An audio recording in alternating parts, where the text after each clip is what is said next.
Whether you're a skeptic or a believer, join me, Rob McConnell, as together we'll investigate the world of the paranormal and the science of parapsychology here on the X-Zone Radio TV show on XZBN and the X-Zone TV channel on Simul TV. Since 1990, the X-Zone Radio TV show has been the place where people dare to believe and dare to be heard. Together, we'll investigate UFOs, aliens, ghosts, Bigfoot, psychic phenomenon, lake monsters, conspiracy theories, government cover-ups, the truth embargo, alien abductions, ESP, haunted locations from around the world, and so much more. With over 28 years of broadcasting and more than 4,500 individual guests, the X-Zone is truly a place where fact is fiction and fiction is reality, as evidenced by the credibility, integrity, and professionalism of the guests that we bring to our international audience. If you have seen a UFO, had a close encounter, seen a ghost, Bigfoot, lake monster, or a story that you would like to share or have investigated, contact me, Rob McConnell, by sending me your email to xzone@xzoneradiotv.com, or you can call toll-free 1-800-610-7035, extension 143, and on Skype, X-Zone Radio TV. For more information on the X-Zone Radio TV show with yours truly, Rob McConnell, visit www.xzoneradiotv.com or www.xzonetvchannel.com or simultv.com and xzbn.net. Until next we meet here in the X-Zone from our broadcast center and studios in Hamilton, Ontario, Canada, always remember, X-Zone Nation, keep your eyes to the sky and your heart in the light.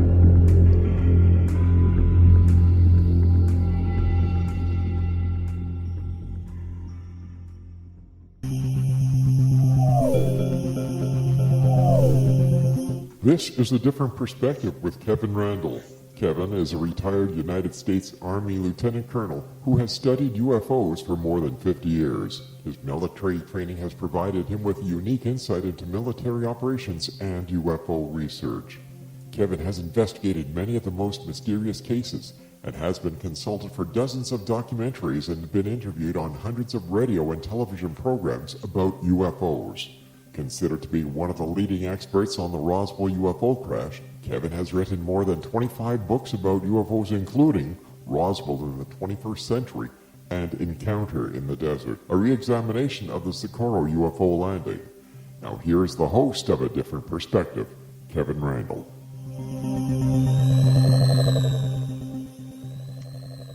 And welcome to this 103rd edition of A Different Perspective. I say that because I counted up the shows I'd done the other day because I was looking to see when we'd hit the 100 mark and I missed it. So we've done more than 100 shows here on A Different Perspective and involved many, many different guests on many, many different topics. So I hope you've enjoyed that. I am joined today by Jan Harzan, who is the executive director of MUFON. He's been a member of that organization for a very long time and has worked at administration of MUFON for many years. His interest in UFOs was inspired by his one sighting, and that not only sparked an interest in UFOs, but his lifelong work. Jan Harzan, welcome to A Different Perspective. Great to be here, Kevin. Thanks for having me on your show. Well, got to have somebody on the show, so it might as well be you. Exactly. Thank you. Yeah. How was that for a really ego boost there? It's always a pleasure to come on and talk about my favorite subject, UFOs. Oh, I thought you would say my favorite subject was me, but that's a whole different topic. Well, UFOs and Kevin Randall, yes. It rolls one after the other, right? Yes. I don't know. I've just gotten bizarre all of a sudden. Everything was serious, and all of a sudden I fell off the serious boat. So there you go. One of the reasons I wanted to talk to you today is to learn something about the number of UFO reports as opposed to good reports, meaning are you finding that you're getting a lot more reports than in the past? Is it kind of holding steady? Or are you finding that many of the sightings that are reported can be explained in the mundane? What's the trend going on in the world of UFOs? Well, from an overall reporting perspective, we're seeing it pretty much steady as she goes for the past 10, 12 years. We get between 500 to 1,000 reports a month, and that tends to ebb and flow. In the summer months, we get more, and in the winter months, we get less. But I have not seen any fall off. In fact, it's been very, very constant. What has changed, I think, is our investigative capabilities, which I think is pairing a lot more IFOs out of the database. So when we investigate a case, we end up putting it in one of 5 dispositions, either a hoax, insufficient data, information only, unknown, and IFO. So identified flying object. We can identify about 30 to 34% as identified flying objects, which would be airplanes, International Space Station, Iridium satellites, things like that, or natural phenomena like the planet Venus, space debris, things of that nature. Kind of, you mentioned hoaxes, I guess, and I was wondering, do you get many hoaxes? It's about 3 to 5%, and they're typically pretty easy to spot because when people report a hoax, they're generally making up a story. So the languaging that you read is different than the typical language you would read.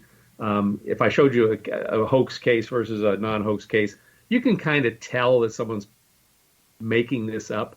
And when you confront them, they generally fold and say, oh my gosh, I didn't realize someone was going to check up on this. Yeah, I was just being funny here, writing a story. So yeah, hoaxes are pretty simple, actually. Is there a demographic involved in the number of hoaxes? I mean, is there a specific age group, gender who might be more responsible for hoaxes? It tends to be younger and it tends to be male. If that's what you're asking. Yes. Precisely. And because I've noticed myself, looking at UFO photographs, especially those from the 50s, 60s, and 70s, that about 99% of them were submitted by teenage boys, and 99% of those were hoaxes. And some that had lasted for decades as legitimate UFO sightings have since been proven to be hoaxes. Right. Well, and that's the big difference with MUFON. We investigate these things. So we reach out and make sure we have a real witness. We check out their credentials. We look for corroborating evidence. I mean, a lot of UFO sites that just collect data, it's pretty useless if you don't actually reach out and contact the witness and find out more about them. Well, I was going to say, something about the vetting. Do you do any vetting of the witnesses at all? I mean, checking their backgrounds to see if they have a propensity for hoaxing things? Well, I mean, we check the different databases to see if they've reported things other places. I mean, we don't run a background check on them, but we'll ask them certain questions. We might try to look them up in white pages to see if they really are there. Just the fact that they answer their phone is a big step forward, because traditionally a hoax, they won't answer their phone, or they won't give you a phone number that works, or they won't give you an email that actually goes anyplace. So that's one clue that you've got a hoax on your hands, is when you can't reach the witness. I'd say that's the number one way to find out you've got a hoax. Well, the other thing that springs to mind on this is, do you vet the people who claim military backgrounds? And yeah, we asked for, depending on the story. Go ahead. Yeah. I was going to say, the reason I asked this is because I've run into so many people in my career and what I've been doing, whether they claim some kind of a military background or claim high rank, or they claim to have been somewhere to add to their credibility, and it turns out they're making the stuff up. I think, Robert Willingham comes immediately to mind, who claimed to have been involved in the Del Rio crash, and pictures of him in uniform, but it turns out he was in the Civil Air Patrol, which is not to denigrate the Civil Air Patrol. It's a fantastic organization, but he was trying to pass himself off as an Air Force officer to sort of add to his credibility. And the thing that got me was he'd signed an affidavit about his events, and when you went back to check on his background, and absolutely nobody had done it until I did, you found out that he had been in the Army for like 13 months. And so that kind of undermined his credibility, to me at least. Absolutely. And we're starting to see more military witnesses come forward. Not that we haven't always had military witnesses, but if it's a pretty phenomenal story, we always ask to see the DD-214, right, where they've been, to see if they really were where they said they were at the time they had their sighting. But if it's just a common type of a sighting, we generally don't go to that great lengths. I mean, we're just interested in in that there really are who they say they are, that they really did see what they saw.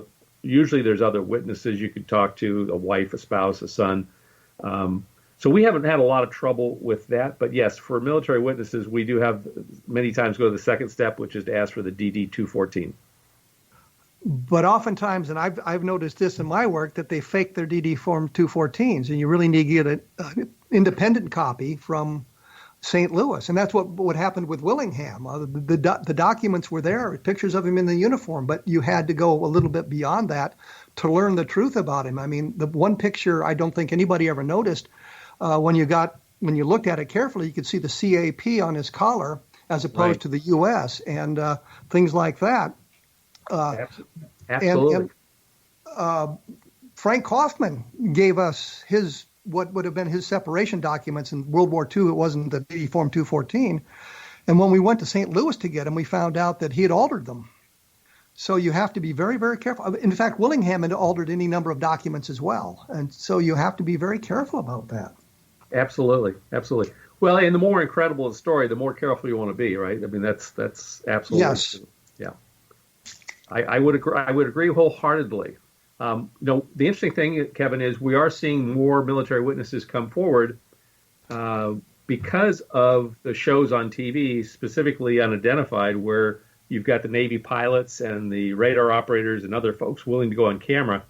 And many of these folks are seeing these people on camera saying, well, if it's okay for them to talk, it must be okay for me to talk.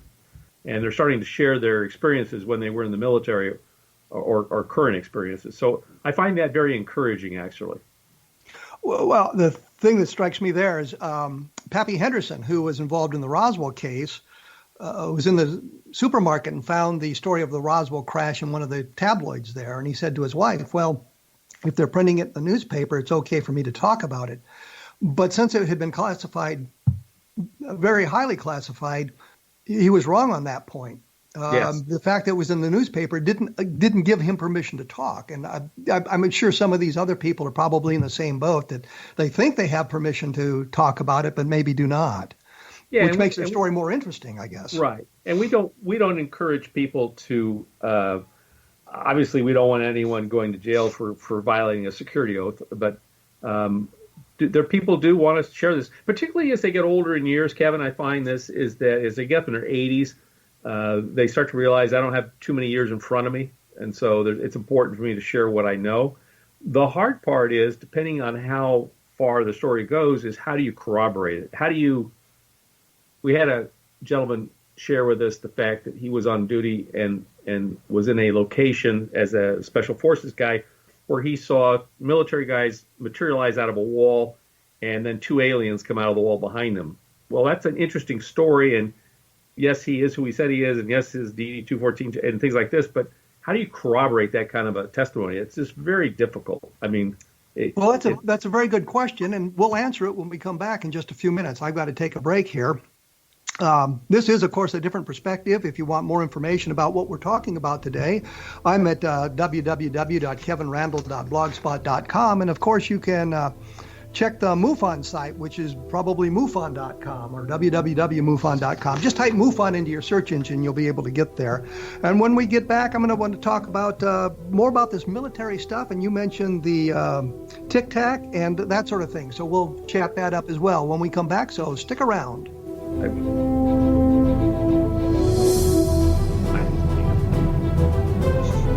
Hello? Did I see the appointment? No.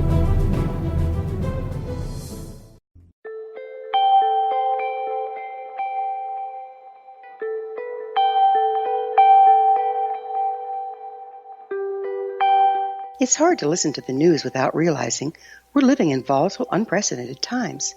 Yet never has there been such an opportunity to transform the human condition. As old structures fail, where can we find the guidance to co-create a better way? Find Your Path Home is an ever-evolving, leading-edge information, education, and healing resource center designed to support and guide you on your path to unity and enlightenment.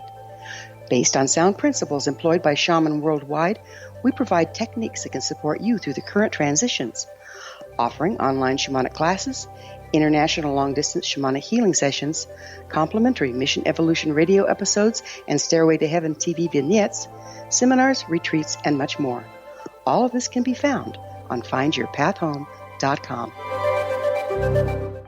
So I was watching the X Zone TV channel last night when I was abducted by aliens, and they kept repeating to me over and over again, simultv.com, simultv.com. What's simultv.com? That's what I asked them. They had it written on the side of their UFO. How do you spell that? UFO. No, I mean simultv.com. simultv.com. simultv.com. Right. simultv.com. Interesting that you were abducted by aliens in a simultv.com UFO last night. Oh, yeah? Yeah. Now that you mention it, I remember now last night I was awakened from a deep sleep. My great-grandmother was standing there. She said she'd come from the hereafter to tell me about simultv.com. She even spelled it out for me. simultv.com, sonny boy. simultv.com. simultv.com, sonny boy. Wow. Yeah. Guys, you'll never guess what my psychic guru just told me. simultv.com. Exactly. Are you guys psychic too? Of course. We all know about simultv.com. simultv.com.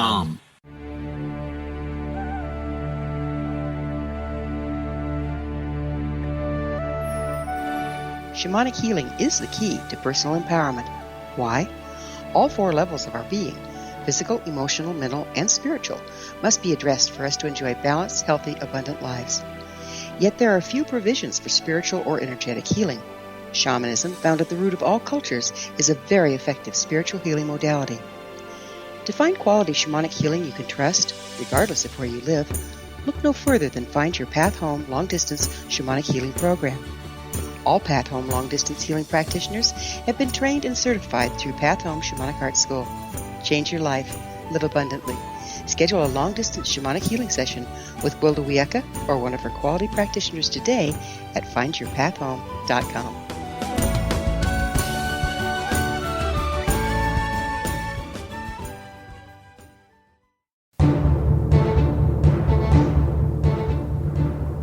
I am joined by Jan Harzan, he the executive director of MUFON, who will give you the exact web address for MUFON, but I know if you just type MUFON into any search engine, you'll get right to it. When we went away, you just mentioned a bizarre story of a Green Beret, a Special Forces guy, seeing soldiers material out of a wall and aliens following behind him. What sort of credibility does MUFON give to that tale, that particular tale?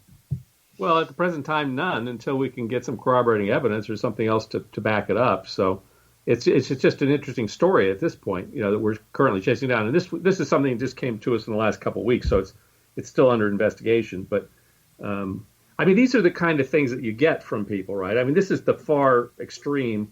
The general is that I was on military duty and we saw a craft over the battlefield, or we saw something light up this or that. It's more mundane kind of stuff. This would be much more extreme, in my opinion. Can you give us a time frame for the story? I can't actually, but it was when he was on active duty. He's now retired. He's in his 80s, and he just felt like he should tell someone the story. So, the question is it just a story, or did it really happen? And we're trying to chase down the facts behind it. You verified his military service, obviously. Yes. Oh, yeah, absolutely. Yes, definitely. And that he was Special Forces. Did you contact the Special Forces Warfare School at Camp Lejeune Camp McCall? I'm sorry, Camp McCall, which is at, I think, Fort Bragg. No. And they have a list of everybody who was in the Special Forces to verify whether or not he was actually in the Special Forces. Yeah, we haven't yet, Kevin. I mean, literally, this is like happening as we speak, so it's still under investigation. But again, I'm struggling in my mind with, so how do we prove this even happened if there was no other witness to it? And I certainly don't want to put it out on the front page of the MUFON website. But I'm just sharing. These are the kinds of stories we do get, right, from people. They're not common, but we do get them, and we try to investigate them to the best of our abilities to figure out if there's anything there. If there's any there, right? Well, I would think that if you had subpoena power, it'd be much simpler to do some of these things. I've often thought that. You look at the television and they're investigating something. So, well, if you don't answer my questions, we'll get you a subpoena. And I'm thinking that would be a nice nice thing to be able to pull out of the bag. Here's your subpoena. Now will you answer my questions? Well, yeah, but it's not the matter of answering the questions. They'll answer the questions. The question you have to ask yourself is, what's the credibility? What's the factor behind this? Was this something they dreamt? Was it something that really happened? If it really happened, what were the circumstances behind it? Who else was in the vicinity or might have seen the same thing or knows more about what they saw? It's probably the part of the intrigue why people get involved in the whole UFO field, because it's so strange, right? The things that happen are so strange that it's particularly if it's ever happened to you personally, right? And if you've had any paranormal activity or you've had any close encounter with a craft yourself, I mean, this is what drives a lot of people who are in this field. What's some of the really bizarre stories you've gotten recently that you think may be true, as opposed to we're still investigating? I mean, something that's really out of this world, so to speak. Well, I mean, I don't know if there's anything that's completely out of this world, but we had another gentleman report to us that he was in the Navy with a high school buddy of his, and they had a conversation many years later because they were in different parts of the service. And his buddy was in the submariner service, and he commented to his buddy, who was the guy on the phone with us, saying, if you've ever seen the sub on Voyage to the Bottom of the Sea, or Fantastic Voyage, I think, he said, we have submarines just like that, but ours fly. So we're in the process of chasing that lead down. I mean, submarines that fly. Sounds a little bit like what William Tompkins was talking about in his book Selected by Extraterrestrials, when he claims to, back in the 40s and 50s, to have designed long tubular craft for the U.S. Navy that were supposed to be spaceships, which in itself seems like a fantastic story. So you're trying to put all these puzzle pieces together. I think that's about as bizarre as it gets, but I would say we don't have any facts to back it up as yet. We haven't spoken to the first-hand witness, and we don't even know if he was really a first-hand witness. He might have heard the story from someone else. So, when you pull the string and you go back and back and back, you kind of get to the core of the story. It kind of reminds me of the game we used to play in grade school, where the teacher would have you play telephone. They'd whisper something into one person's ear, would go around the classroom. By the time it came out the other end, it was a completely different story. So we always have to know who really was there, what did they really see, and were there any corroborating witnesses there that could testify to the same extent. So we chase that down. If you want to talk about cases, I mean, one of the incredible cases I think we've got in our files is case 74282, which came to us in 2015, although it happened in 2013, and it happened in Canada, our favorite neighbor to the north. And it was a CEO for a defense contractor in the Midwest, and he was up bear hunting with his two friends. And as they were finishing the day, they climbed down out of the tree. I guess they had some kind of a lookout up there with a tree with guns. And they were driving back, and they ran smack into a large barbell-shaped UFO, 170 feet long by about 40 feet wide by 30 feet tall. And it was completely smoothed and had AC current, purple or blue AC current arcing over the surface of the ship. And it was spinning as it moved down the roadway. And he caught it on his camera, his Sony video camera. When he first tried to photograph it, it was about 400 feet away, and both his cell phone and his Sony cam would not turn on. They were shut off, I assume, because of the EMF radiation coming off the craft. But as it got about a quarter mile away, which would be about 1,200 feet, his camera turned back on, and he was able to capture it on the camera. Now, when he replayed the camera, there was no image there, but he could see the pulsing of the engines on the video, and he was able to take that video and analyze it to find out, in his words, that how this thing was propelling itself was through two super electromagnetics that were being pulsed at 123 hertz. And I don't know if there's anything secret to that or how that works, but somehow this thing was levitated and it was moving down a track, and he was able to track it with his buddies. It really profoundly changed his life. He was not a UFO believer. In fact, he had no interest in UFOs at all, but it almost took over. It's almost like the Richard Dreyfuss in the movie Close Encounters. Yeah, Close Encounters of the Third Kind, where all of a sudden he went nuts trying to analyze this video and tearing it apart. He did a whole bunch of short clips, which we put on our website for a long time. I think they should still be there. But you could watch him and see his analysis of these spikes that he got on the camera. And I remember at one point he was going to go try to figure out if there was a way to phase shift the image or the signal on the camera back to a point where the image would reappear. I don't believe he was ever successful in doing that. But that's just such a solid case because you had 3 witnesses seeing this all, testifying to it, and then you had the camera footage and the analysis of the actual engine. Interestingly enough, he had asked me about my own sighting, which happened back in 1965, because the craft my brother and I saw was making a humming noise. So it had some kind of a resonant frequency going on. And he asked me to go do an analysis of that and basically download they have these things on the computer you can download, which you can basically run the lever back and forth, and you can ratchet up the sound from, 100 hertz up to, several thousand hertz, and you can hear the sound. And he asked me to put it to the level where I thought it was. And I told him I did that, and I was at about 100 hertz. And I told him that before he replied back to me that the craft they saw was 123 hertz. So there seems to be something to do with the frequency of the pulsing of these engines and how they are able to do that, or at least one approach to levitating objects. But you would have to say that this really doesn't get us to the extraterrestrial, does it? No, it doesn't. It could be our own craft. Now, he did not think so because he, in his job, was building weapons for the CIA and for the military. And so he had contacts within the intelligence community. And he asked them, I saw this craft. Is it okay for me to talk about it? And they told him, sure, it's not ours, so sure, you can go ahead and talk about it. Now, you and I understand compartmentalization, and it certainly could have been ours, and they didn't have any need to know that it was ours. But he didn't think it was ours because when he looked at the structure of the craft, it was completely seamless. And this seems to be, in my opinion, this seems to be the dividing line between something we've built and something they've built. I don't believe we have the technology to make things that are completely seamless. I mean, maybe with the latest carbon fiber stuff that they're building the 787s out of, maybe that looks seamless because there's no rivets or bolts in it. But yeah, he definitely thought, looking at the structure of this craft, because he was so close to it, that it was not something made here on this planet. But I would argue that the SR-71 Blackbird, which still holds speed records and altitude records and all kinds of stuff, was 1950s technology.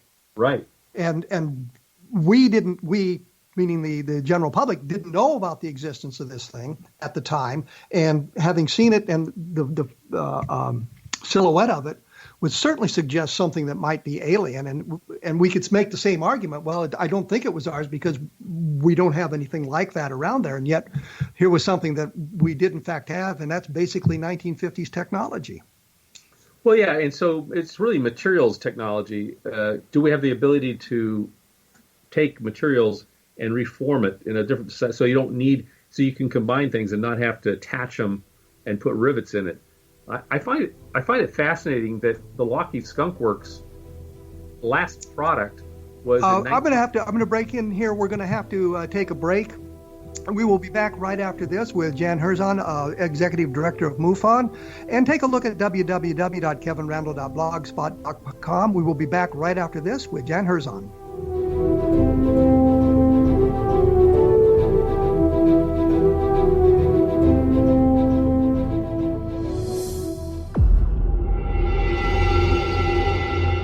Whether you're a skeptic or a believer, join me, Rob McConnell, as together we'll investigate the world of the paranormal and the science of parapsychology here on the X-Zone Radio TV show on XZBN and the X-Zone TV channel on Simul TV. Since 1990, the X-Zone Radio TV show has been the place where people dare to believe and dare to be heard. Together, we'll investigate UFOs, aliens, ghosts, Bigfoot, psychic phenomenon, lake monsters, conspiracy theories, government cover-ups, the truth embargo, alien abductions, ESP, haunted locations from around the world, and so much more. With over 28 years of broadcasting and more than 4,500 individual guests, the X Zone is truly a place where fact is fiction and fiction is reality, as evidenced by the credibility, integrity, and professionalism of the guests that we bring to our international audience. If you have seen a UFO, had a close encounter, seen a ghost, Bigfoot, lake monster, or a story that you would like to share or have investigated, contact me, Rob McConnell, by sending me your email to xzone@xzoneradiotv.com, or you can call toll-free 1-800-610-7035, extension 143, and on Skype, X Zone Radio TV. For more information on the X Zone Radio TV show with yours truly, Rob McConnell, visit www.xzoneradiotv.com or www.xzonetvchannel.com or simultv.com and xzbn.net. Until next we meet here in the X Zone from our broadcast center and studios in Hamilton, Ontario, Canada, always remember, X Zone Nation, keep your eyes to the sky and your heart in the light.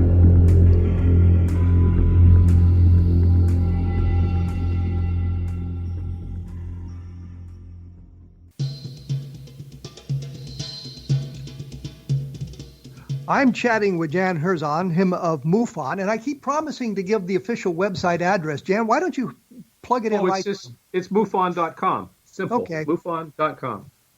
Well, I didn't make sure we had that right, so people could find that. And that kind of brings me to another question. I think we're kind of falling off the track we were following a moment ago, but the TSA, the To the Stars Academy, sure, which is getting an awful lot of publicity, an awful lot of press. Has that kind of sucked UFO reports away from MUFON, or good information going to them instead of coming to you? Is there any kind of relationship between your organization and theirs? Yeah, well, so to answer the first question, no, it hasn't. In fact, if anything, it's actually creating more of a buzz amongst the military and the folks who want to report things, and they do come to us. They do have, on their show, they ask for people to reach out to them. The problem or challenge they have is that it's Lou Elizondo and Lou Elizondo and Lou Elizondo. So, when you have 200 people wanting to talk to you, it's hard to do that with one person. So I think that's a bit of a challenge for them. But I think the good news is they're making some headway. They're getting some good stuff done. And I'm 100% supportive of everything that they're doing. So I think there's plenty of room here for an organization like TTSA to do what it's doing. They see their mission as different than what MUFON's mission is. And we can talk about that. But yeah, we don't have any formal working relationship, but we do talk to each other occasionally on different topics. So, I mean, that's all I can say. I mean, it's. Well, that was a question I was going to ask. Is there any communication? Have they reached out to you? You reached out to them, and you say yes, you have. Oh yeah, absolutely. I talk to Chris and Lou on a regular basis on different topics and different things. But they do what they do, and we do what we do. It's two separate organizations following their mission statements. I think I don't want to speak on behalf of TTSA, but what I see them wanting to do is create a media company that puts out information on the subject. And so far, everything I've seen them put out looks very credible to me, and it's not trying to push any agenda one way or the other. But also, they want to delve deeper into the science behind it, and with physicists and folks to ultimately build one of these craft. That's what I'm seeing on their website and reading what they're talking about. So more power to them. I mean, we're not MUFON trying to build stuff. We're trying to be more of a public service group, nonprofit, that is a place where people can come, bring their sighting reports, more importantly, bring their non-human interaction reports, and have a empathetic ear to listen and to capture that and provide them whatever they need, whether it be counseling services, reporting services. I mean, folks, when they have a very close encounter, it is very traumatic to most people if they're not expecting it. And so they need someone to speak to. And it's typically they can't talk to their spouse about it. They can't talk to their children about it. They certainly can't talk to their employer about it. So they have nowhere to turn, and MUFON is that place to turn. And so we see ourselves as providing that service to the general public. Well, have you have you talked to them about the information being circulated on the internet, especially from the skeptical side of the aisle, that the tic-tac, the Nimitz sighting, that's been solved by some kind of drone project or secret, maybe secret Army drone project, or something like that? Have you talked to them at all about that? I have, in fact. And here's the thing that people need to understand is that, first off, both Lou and Chris had admin access to the black budget. They saw every project that was there because they needed to in their respective jobs. Chris as a Deputy Secretary of Defense on the Senate Select Intelligence Committee as a staffer, and Lou as the head of the ATIP program for 10 years. They needed to know what was out in the sky and what was being funded by the military, the Pentagon, the Department of Defense. No such craft are in that system, from my understanding, and asking them direct questions about what you've just said. Now, if there were, it would be, how did they get around the funding process? How were they able to build this to that extent? The more important thing is that we've got craft in our skies which our military pilots can't identify, and they're basically running circles around us. Why isn't Congress more concerned about this? Why isn't this being reported? If this were the Russians or the Chinese, this would be a violation of our airspace. And so why aren't we seeing more of this being handled at high levels within our government? Because right now it's pretty much being ignored.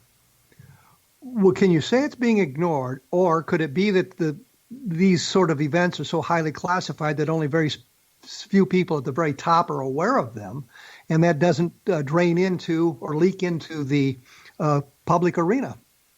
Well, I'm seeing a very disturbing trend, and that is, as I hear some of these stories, data is being gathered and destroyed with regard to these interactions, which is very concerning to me, because that's, of course, one way you keep things secret is you destroy all records to it, so no one has any physical evidence to put forth to prove something's true or not true.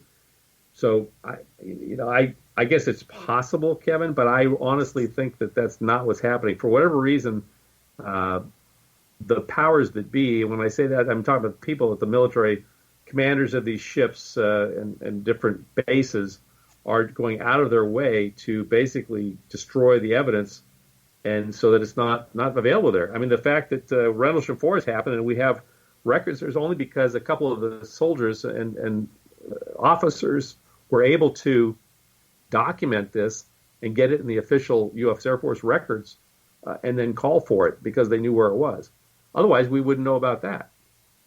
Well, I think we would have known. Well, had it not involved the people that it involved and had the things not transpired the way it did, we certainly would know about it. And had Colonel Halt, who will be on the program next week, by the way. Yeah, well, that'd be awesome. Hadn't written the letter and it been discovered by some of our British colleagues, and no, we probably wouldn't be talking about Rendlesham Forest at all.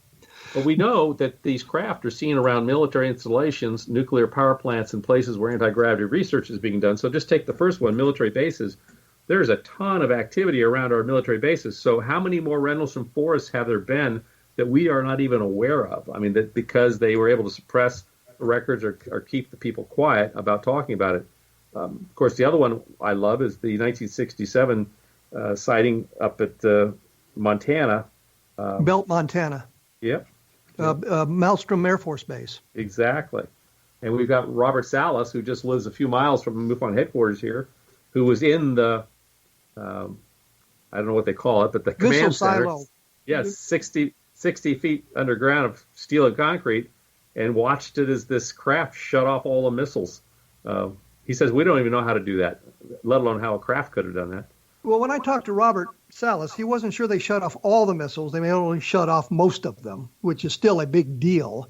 Right. He and his commander, he was the deputy commander in the silo, disagreed on how many missiles were shut off. I think he believes all of them were shut off, and the commander said it was a percentage of them. But no matter what it was, that, of course, impinges on national security, and that would be something you wouldn't want out, not because it's a UFO sighting, but because of the national security aspect, that somebody can shut off our missiles from the outside.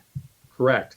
And it's not a matter of flipping a switch and they're back online. They had to bring in Boeing, who was the contractor for maintaining the ICBMs, to spend literally several days, if not a week or more, turning all the missiles back on that had been switched off. And of course, there was a study done, commissioned by one of the generals, to find out how this happened. And my understanding is that study never saw the light of day because they didn't like the conclusion. Well, but if the conclusion is they figured out how to do it, they certainly wouldn't want to put that out in a public arena for all our competitors in the world to learn about. Well, I think it was more, and we have to ask Robert this question because I don't want to speak for him, but I believe it was more along the lines of it wasn't us and it wasn't the Russians and it wasn't the Chinese. And so it was this craft, which no one knows where it came from. And because of the unknown part of it, they didn't want to actually publish that actual report. Well, what I'm saying simply is it's a matter of national security. Correct. Oh, I agree. No matter how you slice it, who it was, it's a matter of national security. And by regulation, the military people can't talk about these things that impinge upon national security. It's the great cover-up story. I can't tell you about that. It's a national security issue. Yeah, absolutely. And I'm all for national security. I think it's important that we respect that and we keep things secret that need to be secret. The question is, do the fact that UFOs are real and they're here and they're flying around our skies, does that need to be kept secret? I think the answer is no, in my opinion. Now, maybe how they operate and how they work, perhaps even where they're from is national security. I'm not sure. But I think it's certainly okay to let the American public know and the world know that these craft are real and they are here visiting us on a regular basis. I don't think we have any. Well, I don't believe we have anything to fear from that, although I know there are many people out there believing that this might be a threat and we need to take action. But I mean, to me, that's just the job of the military. Their job is to look at everything as a threat. Even the Russians and Chinese are a threat. And yet I have people from China coming over in my neighborhood and buying homes and living there with me. So, I mean, if they're a threat, I don't see it as a threat. They're a neighbor. They're my neighbor. But the military looks at the country of China as a threat. Well, there's a difference between the country of China and the individuals who live in China. So I've always looked at it that way myself. China may be the threat, but the people there are probably no more dangerous than we are here in the United States. I'm going to have to take another break here. I am with Jan Harzan. We are talking about MUFON and various things like that. I will have more things up on my blog at www.kevinrandle.blogspot.com. If you're interested in MUFON, take a look at their website at MUFON.com. We will be back right after this, so stick around.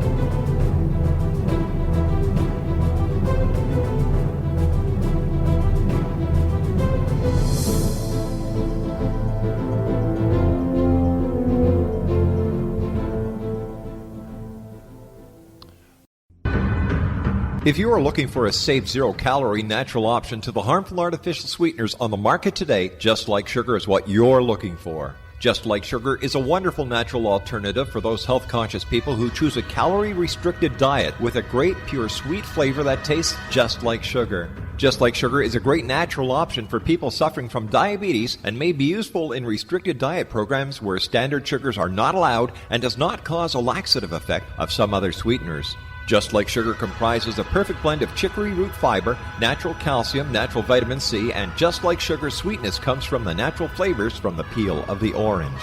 Just Like Sugar is a natural alternative to harmful artificial sweeteners and will change the way that you believe all natural sweetener products taste. Just Like Sugar is available at your local Whole Foods markets, Wild Oats markets, Henry's, Sun Harvest, and many other fine natural food stores in the U.S., Canada, and worldwide.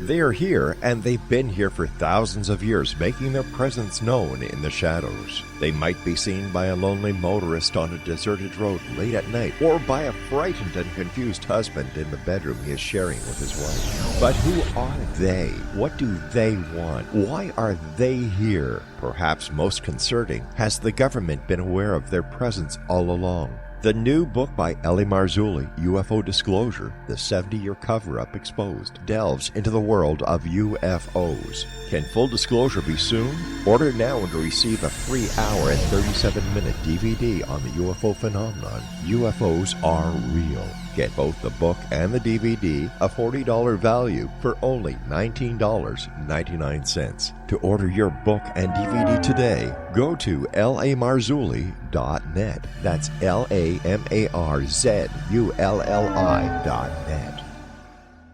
You have heard of the X Zone? Now watch it on Simul TV, plus 500 video games, live TV channels, free video on demand, worldwide, and more. Does this sound like tomorrow's television? Well, it is, but you can have it today, right now. It is Simul TV. Simul TV offers what the others only wish they could provide. 15 exclusive channels like X Zone, Sci-Fi, and Horror. We are worldwide. No other provider offers that. 500 built-in video games. No need to have an extra expensive system. We have them included. Free video on demand. Live streaming events from around the world. Interactive online network, and much more. Tomorrow's TV today. Simul TV. Sound too good to be true? Well, it's not. You can have Simul TV today. Sign up at simultv.com. Do it today.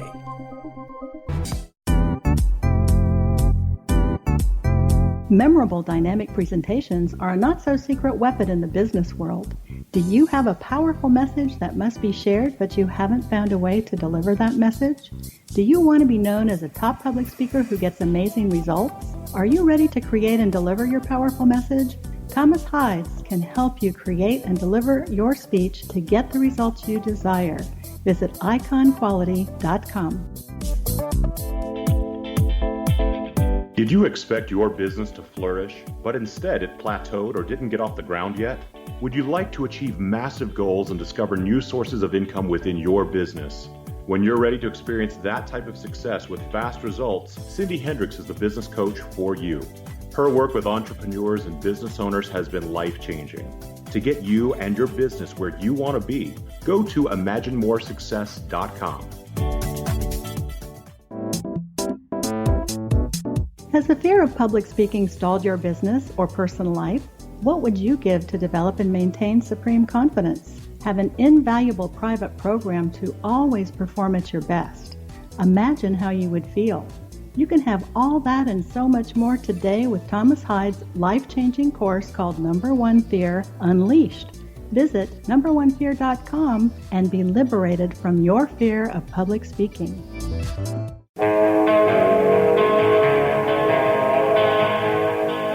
I'm here chatting with Jan Harzan from MUFON. I'm going to take the conversation in a bit of a different direction here, and it's something I wanted to talk to you about. In one of the last issues of the MUFON Journal, Don Burlinson had an article, and Don Burlinson's a friend of mine. I know him well, and he's been on the program, and I asked him about this. But he had a story in there about the mentioning the Socorro landing and a discussion of the symbol seen on it. And I don't want to go into which symbol it really was, because I think we've discussed that at length at various places. I know Ben Moss and Tony Angelo disagree with what I say, and they disagree with me and all of that sort of thing. But the thing that bothered me about this article is he mentioned in there that the military would have briefed their pilots in a secret meeting about the symbol seen on the side of the craft that Lonnie Zamora saw. And in questioning him about that, he said that he believed that's what would have happened. And I thought that he was basically suggesting he made that up. And I wondered about the vetting of the articles in the MUFON Journal, because that really is kind of worrisome. And I say that because as a writer, and using all these various sources, remember, people, using a single source is plagiarism, using 5 sources is research, that you go back and you say, well, the military briefed their pilots on what the symbol was, and you source it back to the MUFON Journal and Don Burlinson's story, but it turns out he had no source. He had no pilot telling him about that. And I wondered about that, and is there a way of kind of vetting the articles before they get into the journal? Well, we do have a review process, but honestly, if it's an author writing a story, if we knew it was false, we certainly would not do that. But I'm not sure what you would have us do. I mean, we basically read the stories. We try to make sure they make sense. If it's something we don't think is factually true, we certainly wouldn't publish it. But we give, latitude to the authors to publish their research, and then of course it's always open to other people to be able to object to it or say, no, I have other data that would say that's not true, and then we could put a letter to the editor to that effect. So there's really no vetting of the articles. You kind of go with the author of the piece and make sure that it all kind of matches sequentially and accurately. Yeah, I wouldn't say there's no vetting, but basically what is stated is more the purview of the author who's putting the information out there. I mean, when Stan was around, he would argue vehemently on certain positions on things, and he wasn't shy about putting it in his articles that he would write for the journal, which then would, of course, elicit other people to write counterpoints to it. So you get people going back and forth. As long as it's a conversation and not a fisticuff fight, I'm fine for letting things be discussed out in the journal itself, perhaps even on the website in discussion type forum type things. Well, as I say, the problem I had, and talking to Don about this, he said he used language that was suggestive of it being a speculation on his part as opposed to being an established fact. And I just wondered, when you're reading this sort of thing, especially in something like the MUFON Journal, if the reader actually picks up on the hesitation of the author to state it as a positive fact, but kind of use weasel words to get around that. And this one really bothered me because as a military pilot, I knew that there would have been no briefing, secret or otherwise, on what the symbol looked like. And I think Don's reasoning behind that was that the military would have wanted the pilots to know what the symbol looked like, so they would be looking for the right thing. And I'm thinking, no, you don't need to do that, because when the pilot comes back and he tells you what the symbol was, if you've already briefed him on it, then you've kind of contaminated not the credibility, but the confirmation of the sighting. And if you don't tell him and he comes back and he's got the right symbol, then you've got something very interesting there. So I was kind of bothered by that when I read it in the journal. Mm-hmm. Well, this whole thing on the symbol has been much debated, and Ray Stanford, who was the original NICAP investigator on the case, claims that he purposely didn't publish what it looked like because he wanted, as other witnesses would come forward, wanted to know that they had actually seen the craft. That's a whole other discussion. But to me, the symbol is kind of the least of it. I mean, there either was a craft or there wasn't a craft. And it either you're right. The symbol in this conversation is not the important point. The point was that Don had created in his mind this briefing about the symbol to the military pilots, and it was something that just simply was not. It was speculation on his part. To be kind about it. Yeah, so that should normally be called out in an article, that this is speculation. When I go on radio shows, I always say, this is what I know for a fact, and this is what I believe to be true, but, can't corroborate. I mean, I think we all need to be careful. We want to work from facts, but you can't always work from facts. So a lot of people, unfortunately, most of what's in the UFO field is people's personal beliefs more than actual facts. So. Well, that's the problem. The problem with the field is people want to validate their belief structure as opposed to learning what the truth may be. Their belief structure may be inaccurate, and that, I guess, affects them personally, and they would rather reject the facts to continue with their beliefs.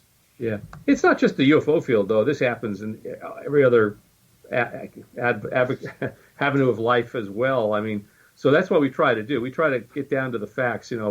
Was the person really there? Did they really see it? Do they really have the credentials they claim they have? The things that we were talking about earlier in the segment, that's all we can do. But your point's well taken, and I'll have to go back and reread the article, see what it said. We can always add to it or subtract from it. Well, then I'll bring up one other point, which is not quite as critical, but he has an affidavit from somebody involved with the landing at Holloman Air Force Base in April of 1964. But it doesn't seem that anybody involved in that affidavit had firsthand knowledge. It was all, my father told me this, or I heard this from a friend type thing.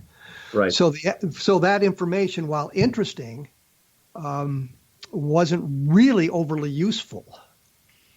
Yeah. It's interesting because, the Roswell crash, which occurred, 60 some plus years ago now. More than 70. 70 some plus years from now, back in time. When Stan was investigating that, Stan Friedman, he put together a nice reel of first and secondhand witnesses. Well, obviously, first-hand witnesses count a lot more than a second-hand witness, but you had a lot of the kids who parents told them stories that were related on that. And it was called Recollections of Roswell, which is an excellent piece. It's can be acquired through the Fund for UFO Research.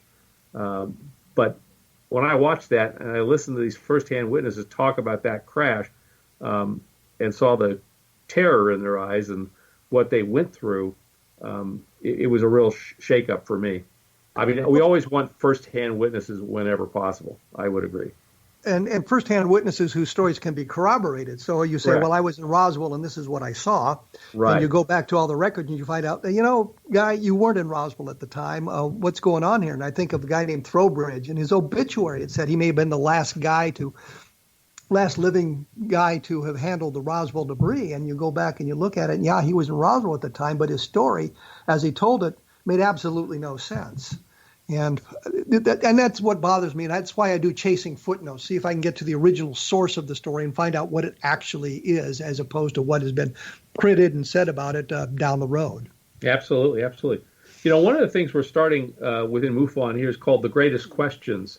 It hasn't seen the light of day from the website yet, but if you remember Dan Wright, who was our director of investigations for a number of years back in the 80s, early 90s, he's taken on this project to basically write 25 questions, and we put those out to our PhD and master's level members to answer. And we've got I think over 50 or 60 theses on these different questions, trying to delve into the UFO question and think, how does faster than light travel work? Why don't these things create a sonic boom? Why is it that every time one of these people is on board a craft, they can breathe the atmosphere that the aliens breathe? Does that mean that everybody breathes oxygen and nitrogen and things of this nature? Radiation burns, effects on our religious structure. So we're asking these questions, and we're going to start publishing this on the website and opening it up to the public to be able to join that conversation to try to add a more scientific bent to the whole subject of UFOs and what's being observed and what's being reported, and possibly how it could happen and what our physics, our sciences are telling us about those things. So I wanted to mention that here because I think that's an important step forward. Well, I wish we'd gotten into that a little earlier in the program because I think that's a fascinating avenue to travel. Yeah. But unfortunately, we're out of time. Jan Harzan, thank you for joining us on a different perspective. I got tongue tangled there. With a different perspective for some reason. Appreciate your time and the information you provided with us. And we'll have to have you back sometime before I get to 203 programs. That'd be awesome. I'd look forward to it. Thanks, Kevin. Okay, thank you. Once again, that was Jan Harzan, at the Executive Director of MUFON. It's MUFON.com to take a look at. If you have interest in some of this information we talked about, you can find information about it on my blog. You can look up the interview with Don Burlinson, where I actually quizzed him about the article in the MUFON Journal and that sort of thing. Once again, take a look at www.kevinrandle.blogspot.com. Take a visit there. Just take a visit there, see what's going on, see if I can boost the numbers a little bit. The book was Roswell in the 21st Century, which deals with some of the problems with the Roswell case, and the other book is Encounters in the Desert, where I do, in depth, look at the controversy over the symbol and who is right on that, who is wrong on that, and where we're going with that. Next week, I'll be joined by Charles Halt to talk about the Wendlesham case, and later on I'll be talking to Michael Shermer on the skeptical side of the fence. So look for us in about 167 hours. Thank you for listening.